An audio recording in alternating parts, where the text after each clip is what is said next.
When I built in 1969 this ego on the seaside, I said I have a lot of sand. All I have to get is cement and make blocks. Why am I trying to make bricks where there is no clay? I have to get clay from somewhere else.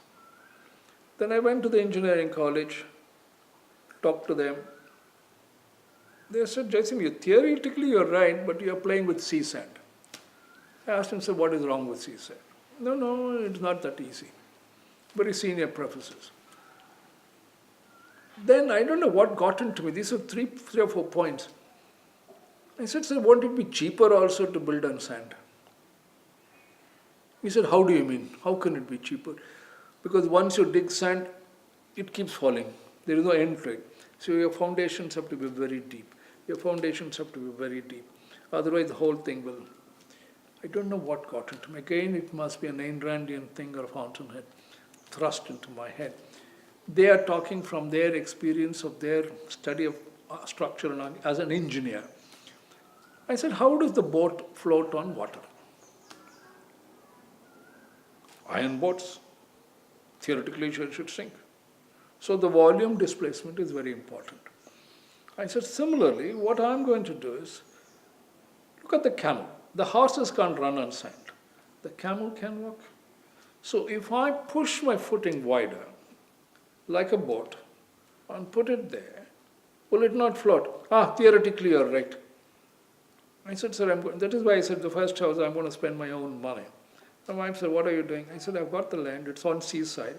The lady must have sold it to me cheap because she must have thought, who's going to, only this idiot will build there, she must have given it to me. I'm going to float it. So we put a raft, cleaned up, watered, and once you water a sand, it becomes more solid.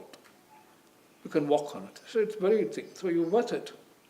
And then even on the seaside, if you dig more than 30 feet, from about 200 feet from the seaside, you get fresh water. And luckily, this site was also 200, 300 feet. I found I could get fresh water. I said I got fresh water. Then when I took away the last top 3 feet of sand away, the top sand, I found the sand below was not salty at all. Then I went to the cement service and said, how do you make concrete blocks? Jaisim, you're an idiot, nobody makes blocks here. We are just having the laboratory. That's all. So can you make me the block making machine? I said, okay, give us some money. So I gave him some money, whatever little I had in those days, because literally. He made me, I had a motorcycle. So I tied that block making machine on my motorcycle, went back to site, called the local, what do you do the whole day? He said, no work, the whole day I'm not doing anywhere.